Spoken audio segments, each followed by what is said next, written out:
omoni rumba eza vaste rumba eza zaiko eya na rumba eza bapapa na biso grand calais musique ekiti baseigneur laiti ebi bagénération oyo yango nde rumba donc ok jazz yango nde rumba donc na évolué la musique tobeti na bachoral na beta musique na baorchestre ebele ekolongware tovena type na evan na sikoyo na zaiko ça fait là au moins 16 ans.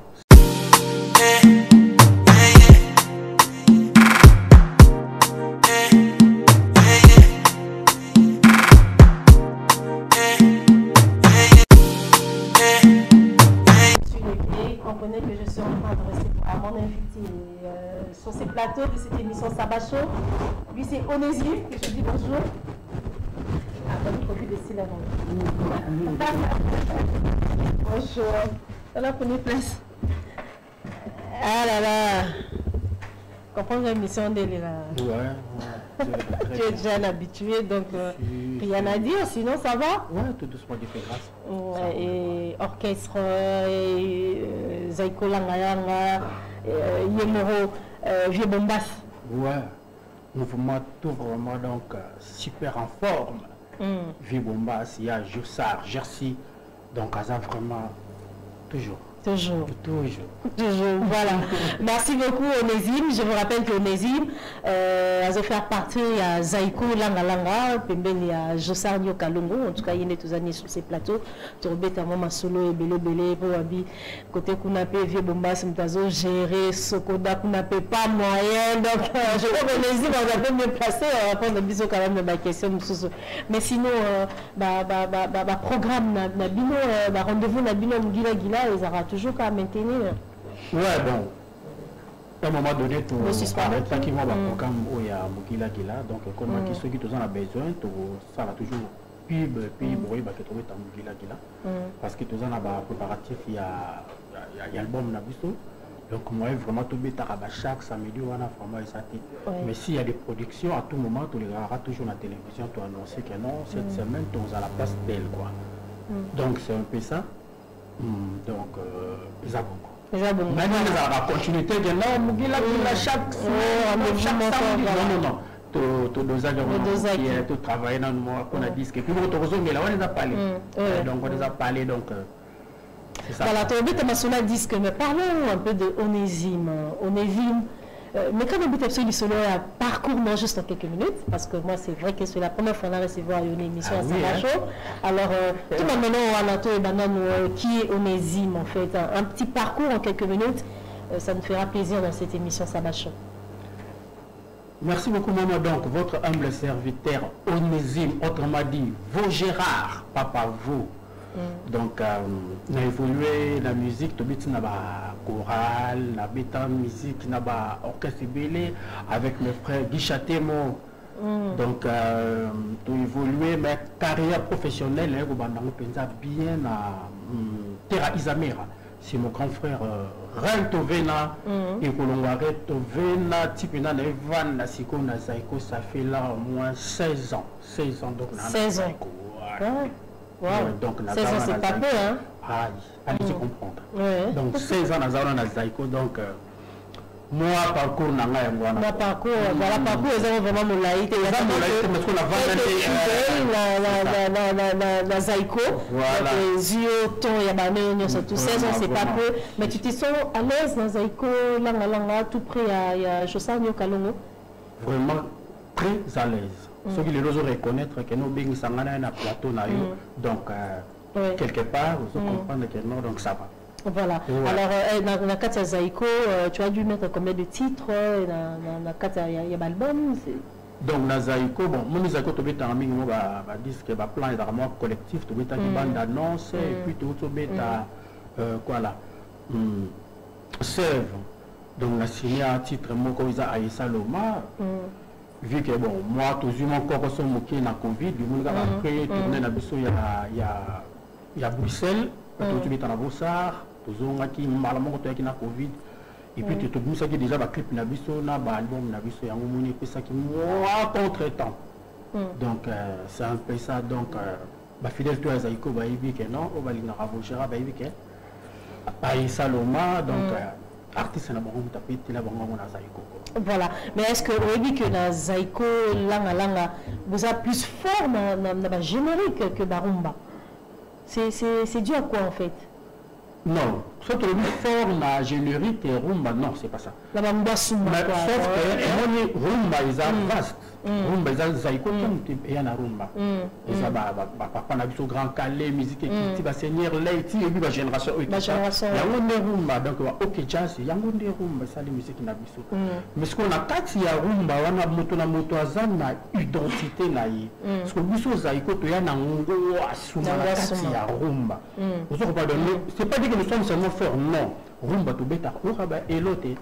Uraba et que ba to bi que c'est même ma fête ba c'est la tchela biso Zaiko non c'est que côté masu. Voilà parce qu'on a son force mais identité na biso to ya na musique. Donc tous a fier na parce que Zaiko moto na ngo asuma na ma musique et ya ngomoni le talaba na to botu mo nyonso après Zaiko ba que c'est to beta assez bien animation c'est du Zaiko.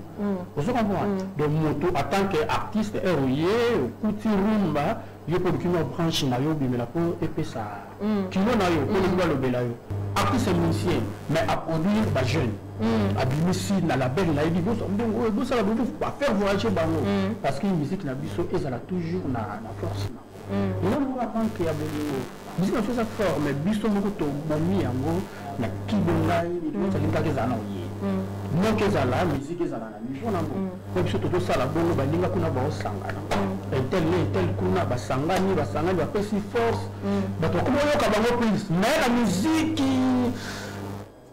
bango te la musique de la force voilà tu la biso parce que même biso moko est montant total à to bi bon musique le comme même le rythme qui rumba mais le buka tout et là la musique moko do ya bolé ka bato ko moni keni na faire tout des concerts bo epinda pe ça bango ka 2 heures bon bino ko beta ba musique na bino o kaka la musique me souhaiter o mona bato ba ko ka matoli de sim matena mi souhaiter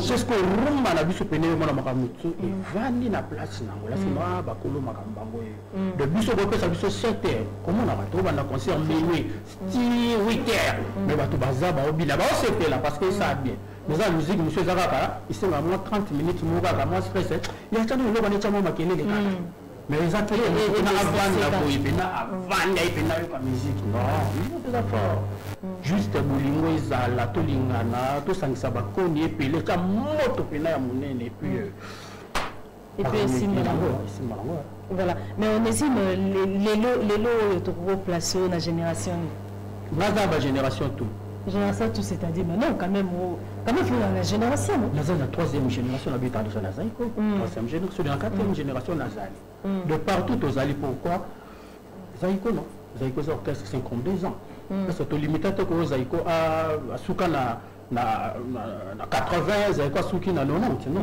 de Zaiko ça c'est na 2022 donc na ba génération tout ba génération tout ba tout bazali donc tu vas dans la troisième filelo mais les générations à balé qui n'ont autant au monde à ba innocent ba gaze ba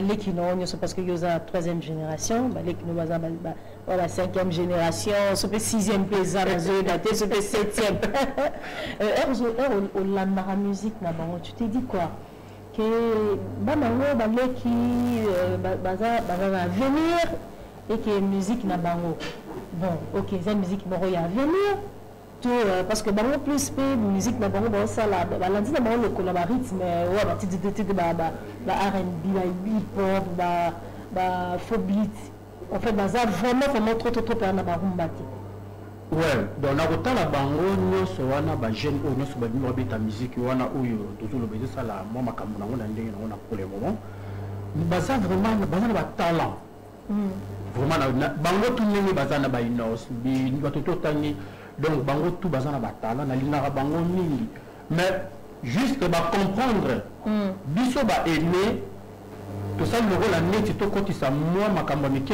na musique na biso et ça la que non musique na biso vraiment baisse moi ce que ba to ba yiba musique na biso ba kena na style moko bango ba yes ko ba récupérer dans la style on ba ina ko za biso on se comprend donc na félicite ka bango grave donc ça la musana bango na so bien donc la musique na biso wa kena na genre moko boy bango ba récupérer un groupe ça ya biso pour biso le ben na biso ngote bon ba dessus donc félicitations bango to bossa musique bien et puis ba na avenir so ba biso ba beta rumba ba beta ko rumba bien vous comprenez ba perdre de sens ya rumba te on va toujours mais va créer une branche pour récupérer notre musique.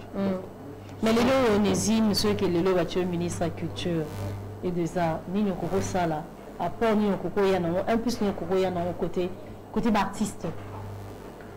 Après nous allons d'abord, faut qu'on ait bah culture, art, bah artiste et tout, faut bah mier bah d'abord bah valeur na bango. Artiste il faut y bah valeur na y, et puis de deux, un artiste il faut à vivre na art na y.